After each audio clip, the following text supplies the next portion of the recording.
दोस्तों, भगवान शिव के बारे में ऐसा कहा जाता है कि भगवान शिव त्रिलोक के आदि और अंत के देवता हैं, जिनके आगे दुनिया की सभी शक्तियाँ असफल हो जाती हैं।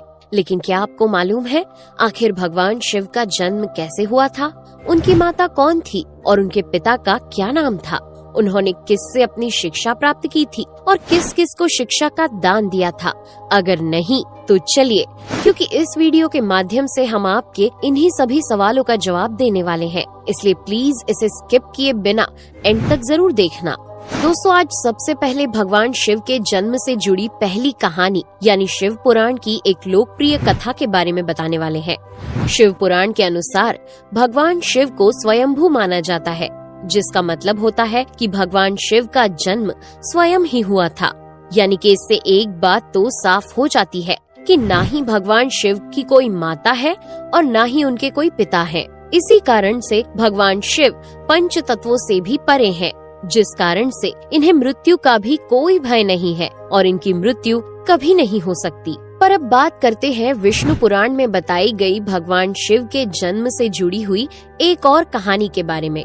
विष्णु पुराण में बताया गया है कि भगवान विष्णु के माथे से निकलने वाले तेज के कारण भगवान शिव की उत्पत्ति हुई थी और उनके नाभि से निकलते हुए तेज से कमल पर विराजमान ब्रह्मा जी का जन्म हुआ था। मगर दूसरी ओर भगवान विष्णु के जन्म के बारे में शिव पुराण में बताया गया है कि एक बार की बात है जब भगवान शिव अपने घुटने मल रहे थे और उनके घुटनों से निकलने वाले मैल से भगवान श्री विष्णु जी का जन्म हुआ था। पर अगर ऐसा हुआ है तो विष्णु पुराण और शिव पुराण एक दूसरे से बिल्कुल अलग हैं। इस कथा के अलावा भगवान शिव के जन्म की एक और पौराणिक कथा काफी ज्यादा पॉपुलर है, जिसे शायद आपने बड़े बुजुर्गों से सुना होगा। पर अगर नहीं सुना तो आपकी जानकारी के लिए बता दें कि एक बार की बात है जब भगवान विष्णु और परम ब्रह्मा जी के बीच इस बात पर बहस छिड़ गई थी कि आखिर इस संसार में सबसे महान कौन है। और जब भगवान विष्णु और भगवान ब्रह्मा इस बात को लेकर बहस कर रहे थे तो एक जलते हुए खम्बे के रूप में महादेव उनके बीच आए थे। दोस्तों, वो दोनों इस रहस्य को नहीं समझ पाए और तभी अचानक से एक आवाज आई जिसने कहा कि जो भी इस खम्बे का छोर ढूंढ लेगा वही सबसे महान कहलाएगा। ऐसा सुनते ही ब्रह्मा जी ने एक पक्षी का रूप लिया और खम्बे का ऊपरी हिस्सा ढूंढने निकल गए। वहीं विष्णु जी ने वराह का रूप धारण किया और खम्बे का अंत ढूंढने निकल गए। बहुत देर तक खोजने के बाद भी दोनों में से किसी को भी खम्बे का छोर नहीं मिला और दोनों हार मानकर वापस आ गए। जिसके बाद भगवान शिव अपने असली रूप में आए और फिर भगवान विष्णु और ब्रह्मा जी ने ये मान लिया कि महादेव ही सबसे महान और शक्तिशाली हैं। इनसे बड़ी शक्ति इस दुनिया में कोई नहीं है। इसके साथ ही शिव पुराण में बताया गया खम्बा इस बात को दर्शाता है कि ना ही भगवान शिव जन्मे थे और ना ही उनका कोई अंत है। और एक कारण तो यही है कि भगवान शिव को स्वयंभू कहा जाता है, यानी भगवान शिव का अंत है ही नहीं, वे अमर हैं। अब हम बात करते हैं भगवान शिव से जुड़े एक ऐसे विषय के बारे में जो सबसे ज्यादा प्रसिद्ध है कि क्या भगवान ब्रह्मा भगवान शिव के पिता हैं? जी हाँ, इनकी ये कहानी लोगों के बीच काफी प्रसिद्ध है। तो आपको बता दें कि आखिर किस प्रकार भगवान शिव ने ब्रह्मा पुत्र के रूप में जन्म लिया था। इसके पीछे विष्णु पुराण की एक पौराणिक कथा है, जिसके अनुसार जब धरती, आकाश, पाताल या कहें पूरा यूनिवर्स जलमग्न यानी पानी में डूबा हुआ था, तब भगवान विष्णु के अलावा कोई भी देव या प्राणी इस संसार में नहीं था। तब केवल विष्णु ही जल सतह पर अपने शेष नाग पर लेटे हुए नजर आ रहे थे। जिसके बाद उनकी नाभि से कमल की डंडी पर ब्रह्मा जी प्रकट हुए और जब भगवान ब्रह्मा और भगवान विष्णु इस यूनिवर्स से संबंधित बातें कर रहे थे तब भगवान शिव प्रकट हुए, जिसके बाद ब्रह्मा ने उन्हें पहचानने से इनकार कर दिया। इस कारण से भगवान शिव रूठ गए और उनके रूठ जाने के कारण भगवान विष्णु ने उन्हें दिव्य दृष्टि प्रदान कर ब्रह्मा जी को भगवान शिव की याद दिलाई। जिसके बाद भगवान ब्रह्मा को अपनी गलती का एहसास हुआ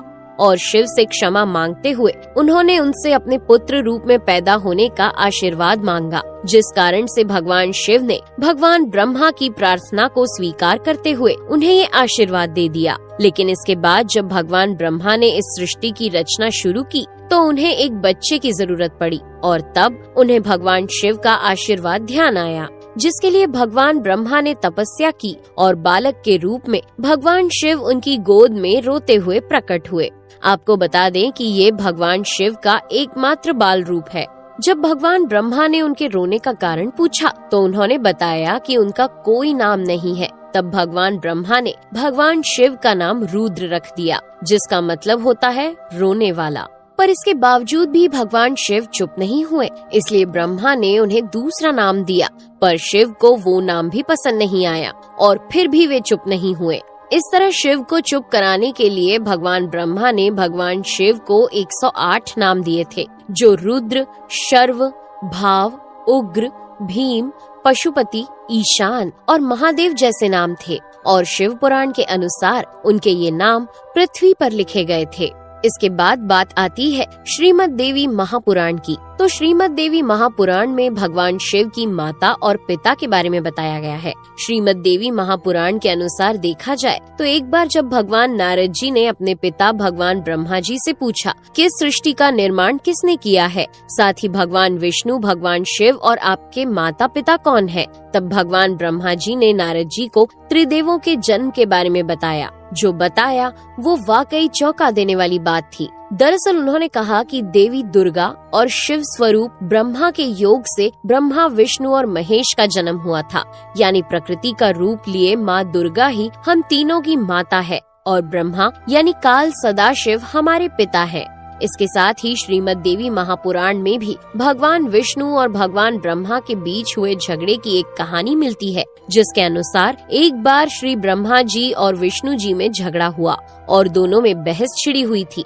तब भगवान ब्रह्मा ने कहा कि सृष्टि को मैंने बनाया है और मैं ही प्रजापिता हूँ, जिसके जवाब में भगवान विष्णु जी ने कहा कि मैं आपका पिता हूँ, क्योंकि आप मेरी नाभि से निकले हुए कमल से पैदा हुए हैं। और धीरे धीरे कर ये बहस बढ़ती गई। दोस्तों, इसके बाद इन दोनों का झगड़ा सुनकर सदाशिव वहाँ पहुँचे और उन्होंने कहा कि पुत्रों, मैंने ही तुमको इस संसार को बनाने और इसे संभालने के केवल 2 काम दिए हैं। इसी प्रकार मैंने शंकर और रुद्र को संहार और तिरोगति के कार्य दिए हैं। इसके साथ ही उन्होंने कहा कि मेरे 5 मुख हैं।